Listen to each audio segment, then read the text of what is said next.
عبالي حبيبي عبالي حبيبي، أغمرك ما أتركك، أسرقك ما رجعك، أحبسك ما طلعك من قلبي ولا يوم، أخطف لك نظرات ضحكاتك حركاتك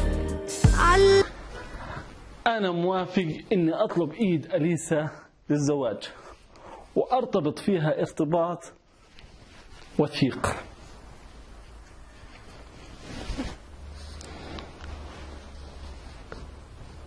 وأنا بحكي لكل اللي بيشوف الفيديو هذا إنهم يوصلوا كلامي لأليسا، يقولوا لي ها إني بدي أتجوزها. شو ناقصني؟ مش ناقصني شيء.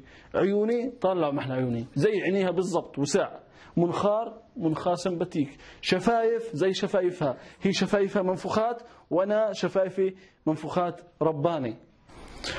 واذا الشغله شغله مصاري عادي، مصاري بتروح وبتيجي، المهم الزلوميه.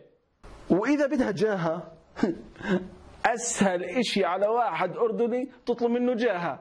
رؤساء الوزراء قاعدين على قفا من يشيل، تحكي لي انو رئيس الوزراء بدها اياه وبجيب لها اياه، بدها واحد بنجيب لها اثنين، بنجيب لها ثلاث، قد ما بدها بجيب لها احلى رئيس وزراء سابق.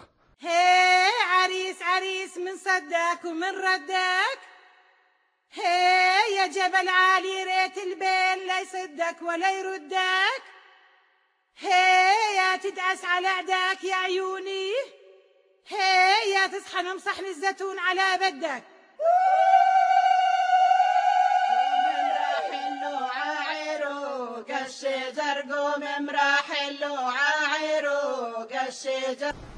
واذا بدها دار بس تأجرها احلى دار بالمنطقه اللي بدها اياها، يعني تنقي مخيم الحسين، مخيم البقعه، المفرق، الزرقاء، بدها بالزعتري احلى خيمه على حسابها.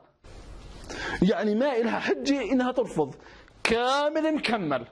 واذا خايفه انه انا طمعان فيها بشيء لا سمح الله تحط بطنها بطيخه هالقدي. يعني انا مسامحها بديش منها شيء، اقول لكم حتى ما بدي اياها تقول لي ابن عمي مسامحها، بتقدر تقول لي يا اخ. عارف ليش هي خايفه؟ هي خايفه انه ما تلاقي صالون زي الصالون اللي بتروح عليه بلبنان. بقولها ما تخافي، احنا عندنا هون احسن الصالونات واحسن الكوافيريه، عندنا الكوافير ابو ابراهيم، عندنا الكوافير ابو محمود، عندنا الكوافير ابو عبده. ابو عبده يا حبيبي، ابو عبده عليه سحبه خيط مستحيل تلاقي في زيها في كل عمان. بعدين باخذ لك شعر الدقن بليره ونص، وغير هيك عنده صبغه لون وريحه ما بتلاقي زيها، وبصير شعرك طاير بدون لا مروحه ولا هواء. واذا بتصير زبونته، هاي العرض عند ابو عبده بس، اذا بتصير زبونته 3 حلقات والرابعه مجانا. شو بدها احسن هيك؟ شو بدها احسن من هيك؟ قولوا لي. وبعدين انا بحكي لها لأليسا، يعني هي راح تيجي عندنا هون معززه مكرمه، بنشيلها على راسنا من فوق، وزيها زي نسواننا. يعني نسواننا بكنسوا بطبخوا بنفخوا، نسواننا بطبخوا بنفخوا، بس أليسا ما بتطبخ، أليسا بتنفخ، واحنا شعب بحب الطبخ.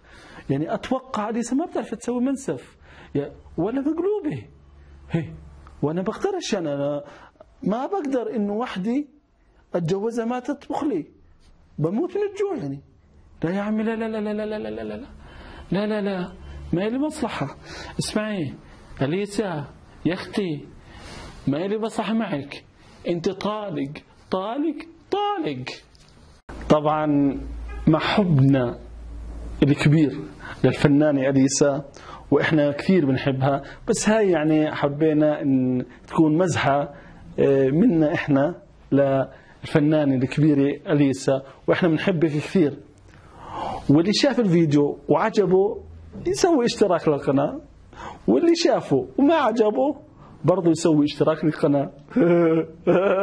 يلا باي.